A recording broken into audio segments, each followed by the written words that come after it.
এবার অচেনা আততায়ীর গুলিতে কেঁপে উঠল পাকিস্তান এবং বালুচিস্তানে এবার যে ঘটনা ঘটেছে তা কিন্তু একদম হুবহু বাংলাদেশের মতো। বাংলাদেশে যেভাবে ছাত্রনেতা ওসমান হাদিকে অচেনা আততায়ীরা গুলি করে চলে যায়, ঠিক একইভাবে বালুচিস্তান প্রদেশে এক উচ্চপদস্থ অফিসারকে কিন্তু এইভাবে আততায়ীরা গুলি করে পালিয়ে গেল। যে অফিসার কালকে এই রকম গুলিতে খতম হয়ে গেলেন, তিনি পাকিস্তানের কাউন্টার টেরোরিজম ডিপার্টমেন্ট তার টপ ক্লাস অফিসিয়াল, এবং এই অফিসিয়াল দিনের পর দিন ভারতকে নিয়ে একাধিক উগ্র মন্তব্য করতেন এবং তিনি বালুচিস্তানের যে আন্দোলন চলছে সেই বালুচিস্তান লিবারেশন আর্মি, সেই আর্মিকে শেষ করবেন ভেবেছিলেন। এখন দেখুন তাকেই অজানা আততায়ীর গুলিতে খতম হতে হলো। যে ঘটনা কালকে সামনে এসছে সেই ঘটনাটি ঘটেছে পাকিস্তানের পানগাঁও ডিস্ট্রিক্টে, এবং তাকে গুলি করার আগে কিডন্যাপ করানো হয় এবং কিডন্যাপ করার পর তাকে একটি জায়গায় নিয়ে যাওয়া হয় এবং বিভিন্ন রিপোর্ট বলছে কিডন্যাপের সময়তেও তার মাথায় বন্দুক ধরে রীতিমতো তাকে ভীত সন্ত্রস্ত করে দেওয়া হয়েছিল এবং পরবর্তীকালে একটি ফাঁকা জায়গায় গিয়ে গুলিতে তাকে ঝাঁঝরা করে দেওয়া হয়। যদি আপনি 2022 থেকে 2025 এই 3 বছরের একটি লিস্ট দেখেন, তাহলে দেখবেন পাকিস্তানের এই অচেনা আততায়ীর গুলিতে খতম হওয়ার ঘটনা কিন্তু নতুন কিংবা বিচ্ছিন্ন কোনো ঘটনা নয়। কিন্তু এতদিন পাকিস্তানের জঙ্গিরা খতম হতেন, লস্করি তৈবার কমান্ডার খতম হয়েছেন।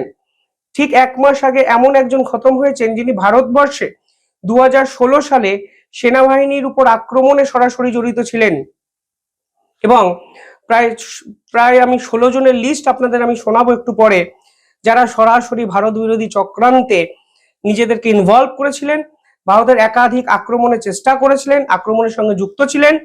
তারা কিন্তু আননোন গানম্যানের গুলিতে খতম হয়েছেন। কিন্তু এই প্রথমবারের জন্য পাকিস্তানের টপ ক্লাস একজন অফিসিয়াল, যার কাজই ছিল টেরোরিজমের বিপক্ষে লড়াই করা, তিনি অচেনা আততায়ীর গুলিতে কিন্তু খতম হয়ে গেলেন বালুচিস্তানে। এই বালুচিস্তান নিয়ে পাকিস্তান দিনের পর দিন ভারতের আতাত, ভারত পিছনে আছে, এই ধরনের মন্তব্য করেছে। এই অফিসারের মৃত্যুর পর তারা যে ফের ভারতের দিকেই আঙুল তুলবে তা কিন্তু পরিষ্কার বোঝাই যাচ্ছে, কিন্তু বিশ্বাস করুন ভারতের তাতে বিন্দু মাত্র যায় আসে না। দিনের পর দিন বিদেশের মাটিতে, পাকিস্তানের মাটিতে, বাংলাদেশের মাটিতে তারা নিজেরা থাকবে অথচ ভারতের বিপক্ষে ষড়যন্ত্রমূলক পরিকল্পনা করবে, তা তো হতে পারে না। ভারত এই ঘটনার সঙ্গে যুক্ত, তা পাকিস্তানকে আগে প্রমাণ করতে হবে। প্রমাণ না করে শুধু বিদেশি কিছু সংবাদপত্রকে কাজে লাগিয়ে ভারতের গোয়েন্দা সংস্থার দিকে আঙুল তোলা কিংবা দোষারোপ করা, তা পাকিস্তানের পুরনো খেলা হতে পারে। কিন্তু তারা যদি সত্যি এর পিছনে ভারতের যোগ আছে এটা জানে, তাহলে সেই খেলাটা বন্ধ কেন করতে পারছে না, এই প্রশ্নও তো ওঠে। যে অফিসার মারা গেছেন তার নাম খলিল আহমেদ। কিডন্যাপের পর তাকে গুলি করা হয়, এবং আপনাদের আমি এবার অত্যন্ত গুরুত্বপূর্ণ কিছু ইনফরমেশন দিচ্ছি, তাহলে বুঝবেন কিভাবে অচেনা আততায়ের গুলিতে পাকিস্তানের এই জঙ্গিদের মৃত্যুর সংখ্যা ক্রমাগত বেড়ে গেছে 2023 সাল থেকে। সর্বশেষ যিনি মারা গেছিলেন এই অচেনা আততায়ের গুলিতে, তার নাম দাউদ মলিক। তিনি কিন্তু মাসুদ হাজারের অত্যন্ত ক্লোজড একজন ব্যক্তি, এবং তিনি নর্থ ইন্ডিয়ান অ্যান্টি ইন্ডিয়ান অ্যাক্টিভিটিসে সরাসরি কিন্তু যুক্ত ছিলেন। তাকে কিন্তু নর্থ ওয়াজিরিস্তানে গুলি করে দেওয়া হয়, এবং তিনি কিন্তু লস্করি জাবার এর কিন্তু অত্যন্ত গুরুত্বপূর্ণ এক সদস্য ছিলেন। এই এই যে পার্টিকুলার জায়গাটার কথা বলছি, নর্থ ওয়াজিরিস্তান, সেখানে কিন্তু কিছুদিন আগেও তেহরিকি তালিবানরা আক্রমণ করে পাকিস্তানের সেনাবাহিনীর ক্যাম্পে। সেই নর্থ ওয়াজিরিস্তানেও কিন্তু অ্যাটাক করা হয়েছিল আননোন গানম্যানের দ্বারা। দ্বিতীয় যে নাম তা পাকিস্তানকে চমকে দিয়েছিল, তার নাম শহীদ লতিফ। অক্টোবরে 2023-এ অচেনা আততায়ী তাকে কিন্তু গুলি করে দেয়, এবং তিনি কিন্তু ইন্ডিয়ার যে সিকিউরিটি এজেন্সি তার তালিকায়, মোস্ট ওয়ান্টেড তালিকায় কিন্তু প্রথম 5-এ ছিলেন, এবং তিনি কিন্তু জৈশ ই মোহাম্মদের অন্যতম বড় আততায়ী ছিলেন, এবং 2016 সালে পাঠানকোট টেরর অ্যাটাকে সরাসরি ইনভলভ ছিলেন। সেই ব্যক্তিও কিন্তু পাকিস্তানে অচেনা আততায়ীর গুলিতে খতম হয়ে যায়। জিয়াউর রহমান, সেপ্টেম্বর মাস 2023, তিনি লস্করি তৈবার অত্যন্ত ঘনিষ্ঠ সদস্য ছিলেন। মোটরসাইকেল থেকে 2 ব্যক্তি নামেন, 60 গুলিতে খতম। অচেনা আততায়ী কে আজও পাকিস্তান বুঝতে পারেনি। সুখদল সিং 21শে সেপ্টেম্বর 2023, তিনি কিন্তু পাকিস্তানে খালিস্তানি মুভমেন্টের অন্যতম বড় নেতা ছিলেন। যেই খালিস্তানি মুভমেন্ট পাকিস্তান থেকে প্ল্যান করা হয় এবং ভারতবর্ষের খালিস্তান মুভমেন্টকে উস্কানি দেওয়ার জন্য এই মুভমেন্টগুলো লাহোর, করাচি থেকে ডিপ্লয় করা হয়। কিছুটা কানাডাতে বসে বিদেশি শক্তি ষড়যন্ত্রে ভারতবর্ষে প্ল্যান্টেড একটি মুভমেন্ট এই খালিস্তানি মুভমেন্ট। তার প্রধান নেতাকেও কিন্তু এইভাবে খতম করা হয়েছিল বিদেশের মাটিতে। আবু কাসিম কাশ্মীরি 8ই সেপ্টেম্বর 2023, তিনি কিন্তু জম্বুতে রিয়াজ আহমেদ নামেও পরিচিত ছিলেন। তিনি কিন্তু ঢাংরি অ্যাটাক যা কিন্তু কাশ্মীরে হয়েছিল তার অন্যতম প্রধান মাথা ছিলেন এবং পাকিস্তান অকুপাইড কাশ্মীরে আননোন গানম্যান তাকে খতম করে। সারদান হুসেন আরাইন 1 আগস্ট 2023, তিনি লস্করি তৈবার অন্যতম বড় অপারেটিভ ছিলেন, হাফিজ সঈদের অত্যন্ত ঘনিষ্ঠ ছিলেন এবং তিনি কিন্তু জামাতুদ দাওয়া এই নামে একটি মাদ্রাসার নেটওয়ার্কের মাথায় ছিলেন এবং তিনি কিন্তু করাচির কাছে এক দোকানের কাছে তিনি কিন্তু খতম হয়ে যান।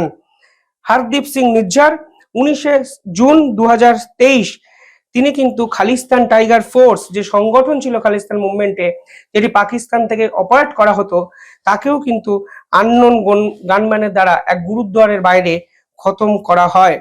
অবতার সিং খান্দা 16 জুন 2023, একইভাবে কিন্তু তারও মৃতদেহ পাওয়া যায় বার্মিংহাম হসপিটালে ঢুকে কে এই কাজ করেছিলেন আজও কিন্তু ইউকে বা লন্ডন পুলিশ ধরতে পারেনি। পরমজিৎ সিং পানওয়ার একই কায়দায় তিনি কিন্তু মৃত্যুবরণ করেন। তিনি খালিস্তানি কমান্ডো ফোর্সের অন্যতম সদস্য ছিলেন এবং ইন্ডিয়ার মোস্ট ওয়ান্টেড তালিকায় কিন্তু জলজল করতো তার নাম। এবং খালিস্তানি কমান্ডো ফোর্সের কি লিডার কিভাবে মারা গেছিলেন আজও কিন্তু ধোঁয়াশা। সাইদ নূর সালোবার, তিনি কিন্তু আইএসআই এর অন্যতম বড় এজেন্ট এবং আইএসআই এবং পাকিস্তান আর্মির সঙ্গে কাশ্মীর রিলেটেড ইস্যুতে লিয়াজও করতেন এই সাইদ নূর সালোবার।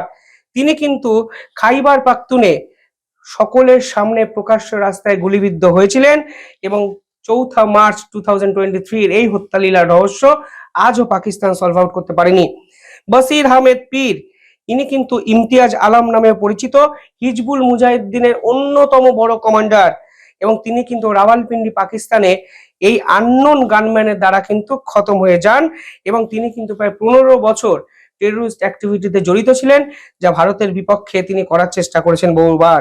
শহীদ খালিদ রাজা 27 ফেব্রুয়ারি 2023, তিনি কিন্তু আল বাবার মুজাহিদ্দিনের অন্যতম টপ ক্লাস কমান্ডার ছিলেন একসময়, যিনি করাচিতে মারা যান। হিজবুল মুজাহিদ্দিন চিফ শহীদ সালাউদ্দিনের অত্যন্ত ঘনিষ্ঠ ছিলেন। কুপারা রিজন জম্মু কাশ্মীরে বারবার অনুপ্রবেশ করার চেষ্টা করেন এবং পরবর্তীকালে পাকিস্তানের মাটিতেই তাকে কিন্তু গুলিবিদ্ধ করা হয়। পরবর্তী নাম আইজ আহমেদ আহনগার 14 ফেব্রুয়ারি 2023, তাকেও কিন্তু গোটা বিশ্বের সামনে ইসলামিক স্টেটের প্রধান হওয়ার জন্য তাকে কিন্তু গুলিবিদ্ধ হতে হয় এবং কে মেরেছে কেউ জানে না। হরভিন্দর সিং সান্ধু 2022 সালে খালিস্তানি মুভমেন্টের এই ব্যক্তিও কিন্তু পাকিস্তানের মাটিতে আননোন গানম্যানের দ্বারা শুট অ্যান্ড সাইট হয়ে যান। জাহুর মিস্ত্রি, রিপুনদাম সিং মালিক, এই নামগুলো হলো এমন কিছু নাম যারা কিন্তু ভারতের মোস্ট ওয়ান্টেড তালিকায় ছিলেন এবং কিছুদিন আগেও লস্করি তৈবার কমান্ডার পাকিস্তানে যখন মসজিদের বাইরে নামাজ পড়ে আসছিলেন, দুজন অচেনা আততায়ী তাকে কিন্তু গুলি করে পালিয়ে যায়। অর্থাৎ সংখ্যাটা যদি টোটাল করেন তাহলে 40-এর আশেপাশে দাঁড়ায়। এই 40 জনই ভারতের মোস্ট ওয়ান্টেড লিস্টে আছে। এই 40 জনই শেষ 2 বছরে পাকিস্তানের আননোন গানম্যান দ্বারা খতম হয়েছেন, ঠিক যেভাবে পাকিস্তানের আজকে অ্যান্টি টেরোরিজম ইউনিটের টপ ক্লাস একজন অফিসিয়াল বালুচিস্তানের মাটিতে এইভাবে খতম হলেন। বাংলাদেশের মতো হুবহু ঘটনা পাকিস্তানে কিভাবে হচ্ছে সেটাই এখন বড় প্রশ্ন। যদিও পাকিস্তান সরকার বাংলাদেশের মতো ভারতের হাই কমিশনারকে এখন অব্দি ডাকেনি বা চিঠি ধরায়নি।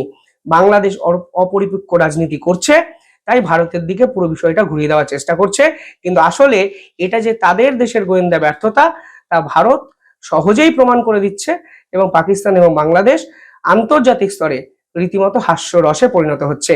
কিভাবে দেখছেন পুরো বিষয়টি কমেন্টে জানাবেন।